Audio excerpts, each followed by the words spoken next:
तो आज हम पढ़ते हैं फॉरगेटिंग का अगला पार्ट।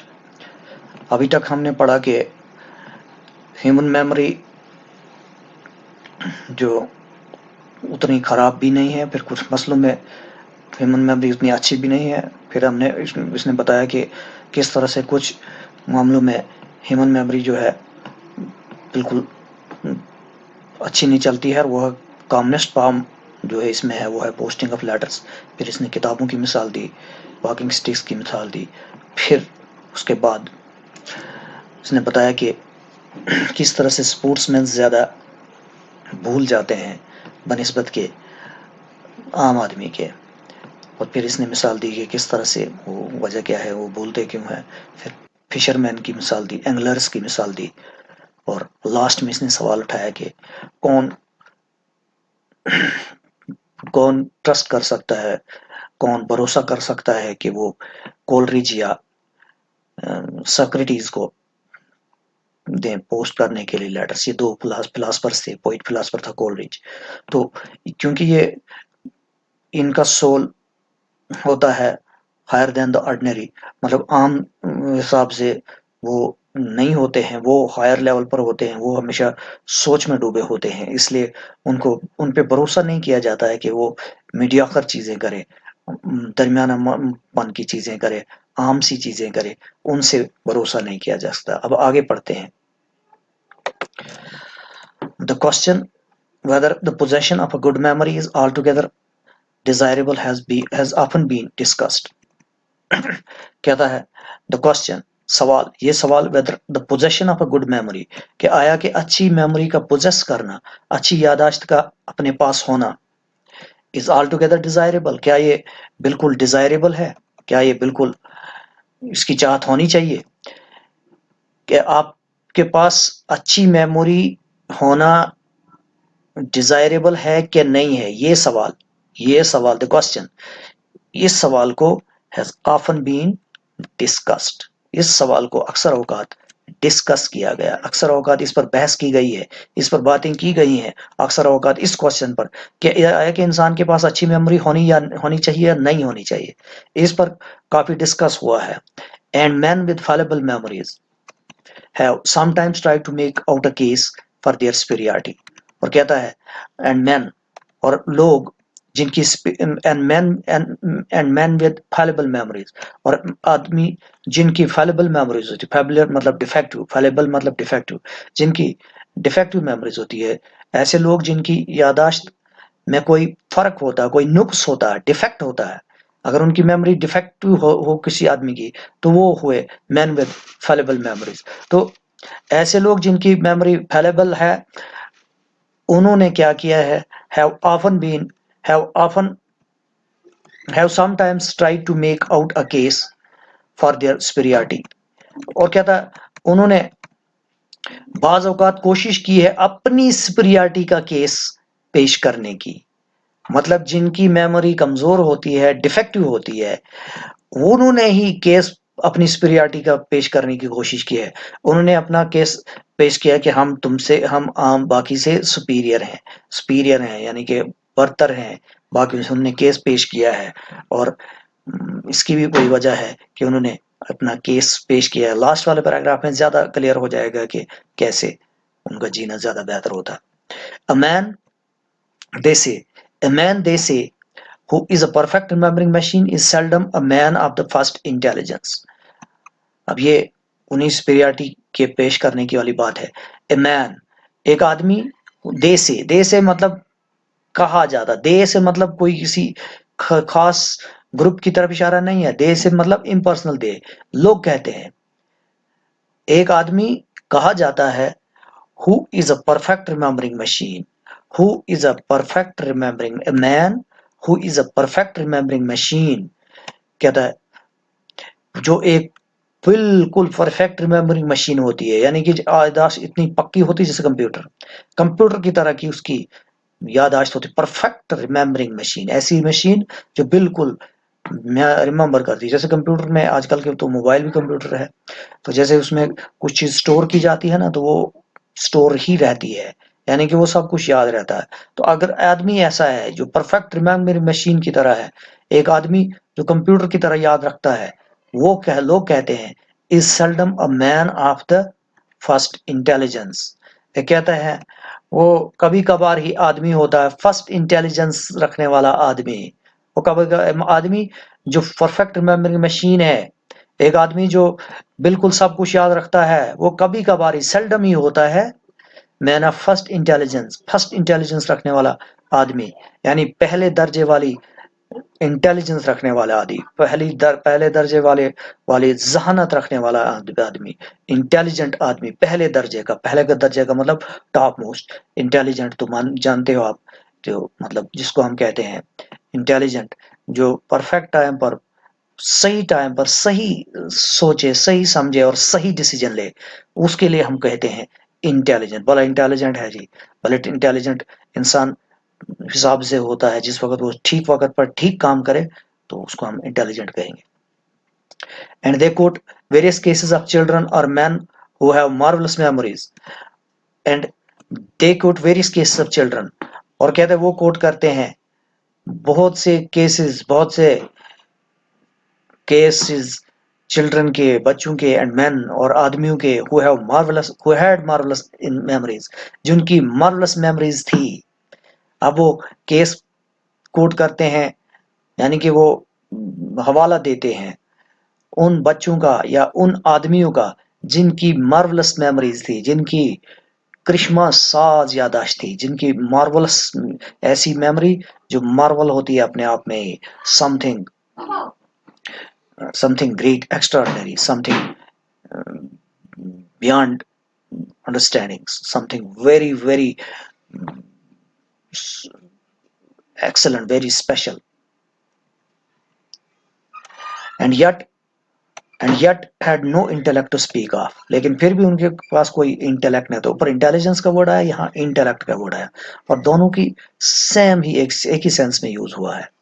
इंटेलिजेंस यानी कि अकलमंदी, to think right and do some right at the right moment at the right time, और सेम वही इंटेलेक्ट भी होता है, सही समझ रखना और सही वक्त पर सही काम करना, ये इंटेलेक्ट है।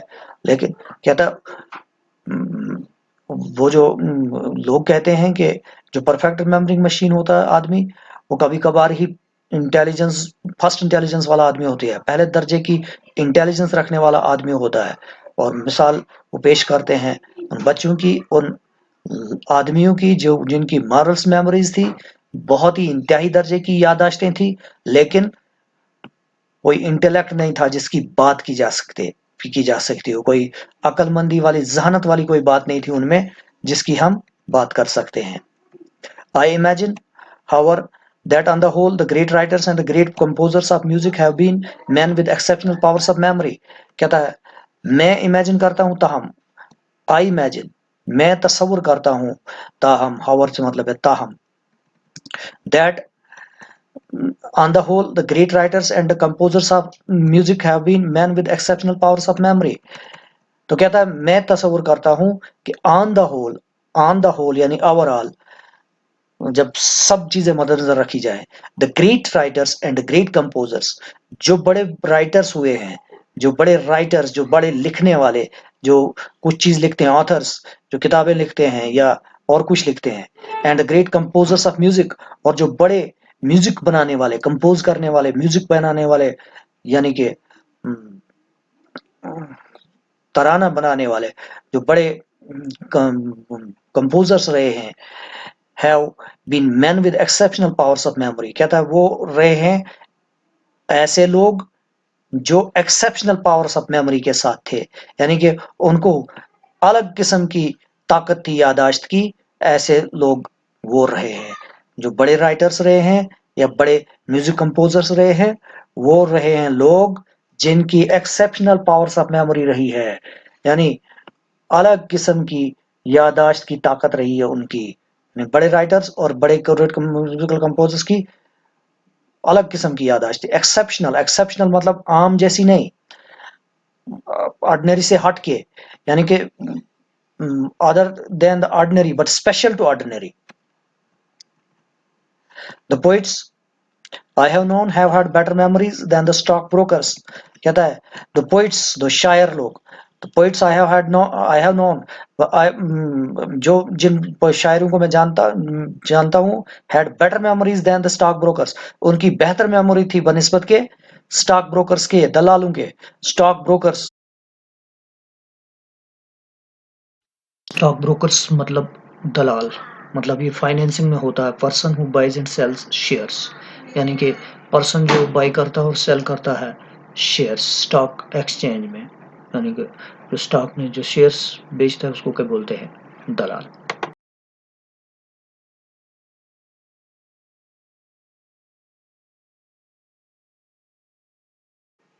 तो कहता है जिन पोइट्स मैं जानता था उनकी बहुत बेहतर मेमोरी थी बनिस्बत के स्टॉक ब्रोकर्स के. अब स्टॉक ब्रोकर्स को कोई क्रिएटिव काम नहीं होता, कोई दिमाग लगाने वाला ज्यादा काम नहीं होता, माल लाया माल बेचा, यही इनका काम है. तो इनको ज्यादा क्रिएटिव होने की जरूरत नहीं, ज्यादा गहराई में जाने की जरूरत नहीं होती है बनिस्बत के पोइट्स की तो गहराई होती है. तो कहता है लेकिन मैं जानता हूँ पोइट्स को कि उनकी ज्यादा बेहतर मेमोरी थी बनिस्बत के स्टॉक ब्रोकर्स के. आई हैव नोन, जो जिनको मैंने जाना, जो मैं जानता था. Memory Indeed is half the substance of their art. कहता है मेमोरी हकीकतन उनके सब्सटेंस के आर्ट की आधा सब्सटेंस होता है. मेमोरी आधा सब्सटेंस है उनके आर्ट का, यानी पोइट्स के बारे में ऊपर बात चल रही है. पोइट पोइट का आर्ट जो है ना पोइट्री है. तो पोइट्री जो है उसका आधा सब्सटेंस उनकी यादाश्त है. यादाश्त पर वो मेमोरी बना ये पोइट्री लिखते हैं. पोइट्री का लिखना जो है उनकी मेमोरी पे डिपेंड करता है. और ये बात सीधी सी बात है, अगर उनको कुछ याद रहता है, वो जब जैसे लैंग्वेज ही है, जिस लैंग्वेज में वो बात करते हैं, पोइट्री लिखते हैं, तो उसके लिए तो उस लैंग्वेज को जानना बहुत जरूरी है. अच्छी तरह से उनको गहराई होनी चाहिए जबान की, तो फिर वो आवाज को उस तरह से, और वो जो मकसद जिस मकसद के लिए वो पोइट्री लिखते हैं आवाज के साथ जोड़ के बता सकते हैं लोगों को, और लोगों को पसंद भी आ जाए. तो मेमोरी का होना उनके लिए बहुत जरूरी है. On the other hand, statesmen seem to have extraordinarily bad memories. कहता बरकसिस के on the other hand, बनस्बत बरकसिस के statesmen seem to have extraordinarily bad memories. statesmen की लगता है बिल्कुल ही गैर मामूली बुरी याददाश्त होती है. एक्स्ट्राऑर्डिनरली बैड मेमोरीज, यानी गैर मामूली तरीके से उनकी बुरी याददाश्त होती है. स्टेट्समैन की यहाँ स्टेट्समैन का वर्ड लिया है सीधा पॉलिटिशियंस की, जो हुकूमत में आदमी हैं, जो हुकूमत चलाने वाले लोग हैं, जो हुक्मरान हैं, उनके लिए ही स्टेट्समैन का यूज हुआ है वर्ड. वैसे स्टेट्समैन होता है एक ऐसा पॉलिटिशियन जो बहुत ही जबरदस्त किस्म का काम करता हो अपनी कंट्री के लिए. लेकिन यहाँ सीधे आम पॉलिटिशियंस की बात की है, खास करके जो हुकूमत में होते हैं. Let two statesmen attempt to recall the same event what happened for example at some cabinet meeting. कहता है let two statesmen, दो स्टेट्समैन को रिकॉल करने दो. let two statesmen, दो स्टेट्समैन को, दो पॉलिटिशियंस को attempt to recall the same event, उनको रिकॉल करने दो, उनको याद करने दो एक ही वाक्य को याद करने दो. What happened for example at some cabinet meeting. फर्ज करो इस वाक्य को याद करने को दो कि फर्ज करो एक कैबिनेट मीटिंग में क्या हुआ. कैबिनेट मीटिंग यानी बड़े दर्जे के, आमतौर से जिनकी हायर पावर्स होती हैं गवर्नमेंट में, जो ग्रुप ऑफ मिनिस्टर्स होता है, जिनकी हायर पावर्स होती हैं गवर्नमेंट में, उनको कहा जाता है कैबिनेट. तो उस जब उनकी मीटिंग होती है वो कैबिनेट मीटिंग कहलाती है. तो फर्ज करो मिसाल करने दो कि कैबिनेट मीटिंग, एक खास कैबिनेट मीटिंग में क्या हुआ, दो स्टेट्समैन को रिकॉल करने दो. And each of them will tell you, और कहता उनमें से, इन दोनों में से हर एक बताएगा तुमको, और दोनों में से हर एक तुमको बताएगा कि, and each of them will tell you that other's story is so inaccurate that either he has a memory like a sieve or is an audacious perverter of the truth। तो हर एक में उन दोनों में से जब उन दो आदमियों की दो आदमियों से पूछा जाएगा फॉर एग्जांपल कि क्या हुआ एक कैबिनेट मीटिंग में, तो दोनों में से हर एक बताएगा कि दूसरे की याददाश्त इतनी कमजोर है, कि दूसरे की याददाश्त इतनी इनएक्यूरेट है, यानी बिल्कुल ठीक नहीं है, दूसरे की याददाश्त इतनी गैर ठीक है, इतनी ठीक नहीं है, दूसरे के बारे में बताएगा कि like a sieve, that either he has a memory like a sieve, दूसरे के बारे में बताएगा कि जैसे कि या तो दूसरे की मेमोरी एक सीव की तरह है, सीव की एक छाननी की तरह, छाननी की तरह, जैसे छाननी में ऊपर से डाला ना कुछ तो नीचे से चला जाता है, तो इसी तरह से वो दूसरे के बारे में बताएगा कि उसकी मेमोरी या तो एक सीव की तरह है, या or is an audacious perverter of the truth, या वो दूसरा एक audacious perverter of the truth है, यानी कि बड़ा ही ढीठ किस्म का सच बदलने वाला आदमी है, बड़ा ही ढीठ किस्म, बड़ा ही बेशर्म किस्म का झूठ, ये सच को झूठ बनाने वाला आदमी है। परवर्टर ऑफ द ट्रूथ, परवर्ट होता है चेंज करना, ट्रूथ को चेंज करना वो झूठ में होता है, यानी कि बड़ा ही बेशर्म किस्म का झूठा आदमी है, दूसरे के बारे में बताए। अगर दो मिनिस्टर्स को फर्ज करो पूछा जाए कि फर्ज करो कि एक मीटिंग में क्या हुआ, तो एक दूसरे के बारे में ऐसा बताएगा कि या तो उसके आदमी की मेमोरी एक सीव की तरह, एक छाननी की तरह है, या तो वो बिल्कुल ही डीट किस्म का झूठा आदमी है, परवर्टर ऑफ द ट्रूथ है, एक दूसरे को इल्जाम लगाएंगे। तो कहने का मतलब है, तो आदमियों की, इन मिनिस्टर्स की याददाश्त कमजोर होती है, इनको पता नहीं चलता है क्या हुआ मीटिंग में, तो बस एक दूसरे को इल्जाम लगाते हैं। The frequency with which the facts in the autobiographies and speeches of statesmen are being challenged, तो कहता है the frequency मतलब टाइम के साथ चेंज होना, एक के बाद एक फ्रीक्वेंट हो जाना, यानी फ्रीक्वेंसी साइकिल हो जाना, टाइम के बाद चेंज आ जाना। तो frequency with which the facts in the autobiographies and speeches of statesman are being challenged, तो फ्रीक्वेंसी, जिस फ्रीक्वेंसी के तहत फैक्ट्स ऑटोबायोग्राफीज में लिखी हुए फैक्ट्स, ऑटोबायोग्राफीज यानी कि ऐसी बायोग्राफीज जो खुद लिखी जाती हैं, ऑटो जो सवाने हयात, बायोग्राफी यानी कि हिस्ट्री अपनी लिखना, किसी आदमी की हिस्ट्री लिखने को कहा जाता है बायोग्राफी। तो ऑटोबायोग्राफी होती है जब अपनी लाइफ हिस्ट्री खुद आदमी लिखे, तो उसको बोलते हैं ऑटोबायोग्राफी। तो ऑटोबायोग्राफीज के फैक्ट्स जिस फ्रीक्वेंसी के साथ, जिस अक्सर औकात चैलेंज किए जा रहे हैं, एंड स्पीचेस ऑफ स्टेट्समैन, और स्टेट्समैन की स्पीचेस यानी कि स्टेट्समैन की जो तकरीरें होती हैं, जिस तरह से उनको चैलेंज किया जा रहा है, जिस तरह से उनको ललकारा जा रहा है कि ये नहीं, इसमें गलत लिखा है इसने, तो जिस तरह से हो रहा है, suggest that world has not yet begin to produce ideal statesman, इससे सजेस्ट ये होता है, इससे ये राय मिलती है कि वर्ल्ड ने अभी भी आइडियल स्टेट्समैन को प्रोड्यूस करना शुरू नहीं किया है।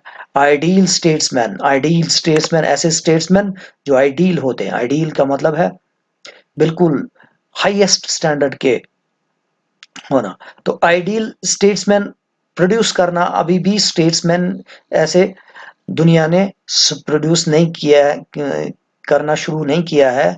ये सजेस्ट होता है जिस फ्रीक्वेंसी के तहत ऑटोबायोग्राफीज और स्टेट्समैन की स्पीचेस को चैलेंज किया जा रहा है, उसकी वजह से जो ये सजेस्ट हो रहा है, यानी इससे ये पता चलता, राय मिलती है हमें, उससे ये पता चलता है कि अभी भी स्टेट्समैन आइडियल किस्म के प्रोड्यूस नहीं हुए हैं। एंड मैन वो आइडियल स्टेट्समैन कौन है, ये इसने डैश डाल के आगे खुद बताया है। मैन हु लाइक पोइट्स, ये है स्टेट्समैन जो बताया इसने, आइडियल स्टेट्समैन।